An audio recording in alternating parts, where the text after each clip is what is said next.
सिंगताम नगर पंचायत को तत्वाधान में सिंगताम में दुई जगह यो छठ पूजा को पूजा भइरहेको छ र म छठ पूजा को शुभ उपलक्ष्य में सिंगताम खामदोङ सिंगतामवासीहरू तथा सिक्किमवासी सबैलाई छठको शुभकामना दिन चाहन्छु र सम्पूर्ण सिक्किमवासी एवं सिक्किम सरकार माननीय मुख्यमन्त्री श्री प्रेम सिंह तामाङको दोस्रो कार्यकाल राम्रोसँग अगाडि बढ्न सकोस्। साथै सम्पूर्ण सिक्किमवासीहरूले सुख शान्ति पाउनु भनेर यो छठको शुभ उपलक्ष्यमा कामना गर्न चाहन्छु। माथि अलिकति जानकारी गराइदिनुहोस्। नमस्कार, सर्वप्रथम सबैलाई छठ पूजाको हार्दिक शुभकामना। यसको चाहिँ महत्त्व के छ भने यो चाहिँ बेलुका चाहिँ जस्तो डुब्की सूरजको हुन्छ पूजा गर्छौँ र अहिले बिहान फेरि हामी उग्दा सूरजको पूजा गर्छौँ र यो चाहिँ पानीलाई साक्षी राखेर नै पूजा हुन्छ। यो चाहिँ अब 36 घण्टा हाम्रो लेडिजहरू चाहिँ 36 घण्टा व्रत बस्नुहुन्छ। अब अस्ति हिजोदेखि व्रत बस्नुहुन्छ, आज दिने व्रत र भोलि बिहानको सूर्यलाई पूजा गरेर सूर्य उदयको पूजा गरेर मात्रै उहाँहरूले चाहिँ केही पनि अन्न ग्रहण गर्नुहुनेछ। यसको लागि हाम्रो बिहारी समाज ठुलो महत्त्व छ। यो छठ पूजा चाहिँ हामीले अलिकति पनि चुक भयो भने चाहिँ छठी मायाको कृपा अलिकति दिन्छ। त्यसले गर्दाखेरि यसमा चाहिँ अलिकति 1% चुक हुनु हुँदैन। पानी झरी पनि खानु हुँदैन। उहाँहरूले पानी पनि एकदम पिउनु, एकदम 36 घण्टा एकदम निर्जर बस्नुहुन्छ। कति वर्षदेखि यहाँ तपाईँहरूले यो पूजा आयोजना गर्दै आइराख्नु भएको छ? यो त मेरो जन्म भयो, मेरो 48 वर्ष पुग्यो। मैले चाहिँ अहिलेसम्म देखेको हामीले चाहिँ यहीँ नै गरिरहेको छ। यो कोरोना कालदेखि चाहिँ अब हामीले यहाँ मान्छे पनि बेसी भयो र उता पनि कोरोनामा नहुँदाखेरि चाहिँ उता पनि गरेर र अलिक मान्छे पनि बेसी। पहिला चाहिँ 200 मात्रै हुन्थ्यो, अहिले जनसङ्ख्या पनि बढ्यो, 350 अहिले भइसक्यो र त्यसले गर्दाखेरि चाहिँ अब यहाँ आँटिँदैन थियो सबै।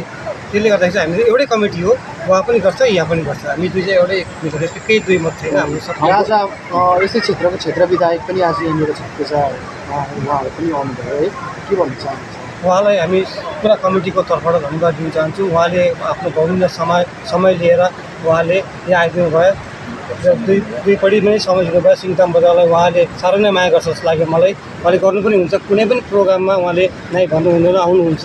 उहाँले जहिले पनि हामीलाई सपोर्ट गरिराख्नु भएको छ। साथै साथ हाम्रो नगर पञ्चायतले पनि हामीलाई हमेसा सहयोग सपोर्ट गर्छ। कुनै पनि चिजमा सबै नगर पञ्चायत हाम्रो काउन्सिलर साहब, प्रेसिडेन्ट साहब, हाम्रो नगर प्रेसिडेन्ट सुरेश तामाङज्यूले पनि हामी जहिले सपोर्ट गर्नुहुन्छ र सबै काउन्सिलर जति छ हाम्रो सबै सपोर्ट गर्नुहुन्छ। उहाँहरूले जहिले पनि कुनै पनि काम यो यसो गरौँ हुन्छ, यो गरौँ केही भन्दैन। त्यसले गर्दा म उहाँहरूलाई पनि सबैलाई कमिटीबाट धन्यवाद दिन चाहन्छु। अरू हाम्रो लाइनम्यान छ, यो गोलीटारको हाम्रो प्रधान फेमिलीलाई पनि धन्यवाद दिन चाहन्छु।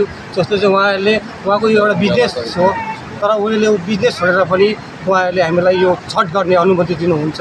जहिले पनि प्रधान फेमिलीलाई म छठी मायाको आशीर्वाद हमेसा लागोस् भन्ने म कामना गर्छु। उहाँलाई पनि म मेरो तर्फबाट धन्यवाद दिन चाहन्छु। कमिटीबाट भव्यताको साथ छठ पूजा पनि सम्पन्न भएको छ।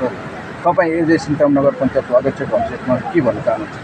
सर्वप्रथम सम्पूर्ण नमस्कार है, अनि सबैलाई एकदम छठ पूजाको बधाई अनि शुभकामना दिन चाहन्छु। र तपाईँले जुन कुरा सोध्नुभएको थियो है, जब 19देखि एसकेएम सरकार आयो है, उहाँले सबै धर्मलाई है 4 जात 36 वर्ग सबै धर्मलाई आफ्नो धर्मलाई उहाँहरूले खुल्ला रूपले काम गरिदिनु भएको छ। जस्तै अब तपाईँलाई मैले भन्नुपर्दाखेरि सिङताममा 2 जग्गा छठ पूजा हुन्छ। एउटा एक गोलीटारमा हुन्छ, एउटा तल लालुजारमा हुन्छ है। त्यो चाहिँ के हो भन्दाखेरि सिङताममा चाहिँ एउटा भाइचारा छ, सद्भावना छ, त्यो देखाउनु खोजेको हामीले। अनि मैले विशेष गरेर यसपालि 2 जग्गाको अभियान कमिटी प्रेसिडेन्ट साहबहरूले के बिन्ती गरेको छु, के अपिल गर्छु भने छठ पूजा हुन्छ, छठ पूजा भएपछि पश्चात यो मैलाहरू हुन्छ, त्यो पनि तपाईँहरूले नै आफ्नो समितिले नै यसलाई सफा गरिदिने। किनभने यो त्यसले गर्दाखेरि खोलाहरू पोल्युसन हुन्छ, मैला हुन्छ। उहाँहरूलाई मैले प्लास्टिकहरू कति ल्याएको हुन्छ, त्यो पनि सबै तपाईँहरूले नै भोलि तपाईँहरू लगायत हाम्रो स्टाफ पनि खटाएर हामीले चाहिँ एकदम प्रदूषण मुक्त छठ पूजा गर्ने हामीले उहाँसँग सल्लाह गरेको छ। आज मन्त्री साहब पनि यहाँ आउनुभयो भ्रमणमा र उहाँ पूजामा पनि सामेल हुनुभयो, कार्यक्रममा उपस्थित हुनुभयो दुवै ठाउँमा। माननीय मन्त्रीलाई तपाईँ अध्यक्षको हैसियतमा के भन्न चाहनुहुन्छ? म सिङताम नगर पञ्चायत तथा सिङतामवासीको तर्फबाट माननीय मन्त्री महोदय श्री एनबी दालज्यूलाई बहुत धन्यवाद दिन चाहन्छु। म यस्तो बिजी सेड्युल हुँदा पनि सिङताम सम्झेर उहाँले आफ्नो सिङतामलाई आफ्नो एउटा कर्मभूमि सम्झिनु भएको छ। म जहिले पनि सिङतामलाई माया गर्नुहुन्छ। सिङताममा केही पर जहिले अग्रसर भएर आइदिनुहुन्छ। आज 2 जग्गा छठ पूजा एटेन्ड गरिदिनु भयो। उहाँले 2 जग्गा छठी मैयाको पूजा गर्नुभयो र उहाँले भन्नुभएको छ है सिङताममा अप्रिय घटना के नघटोस् छठी मैयालाई उहाँले प्रार्थना गर्नुभएको छ र हामी एकदम सिङतामवासी प्यारी जगन मञ्च हाम्रो यहाँ मरवाडी युवा मञ्च सम्पूर्ण तर्फबाट उहाँलाई धेरै धेरै बधाई अनि धन्यवाद दिन चाहन्छु।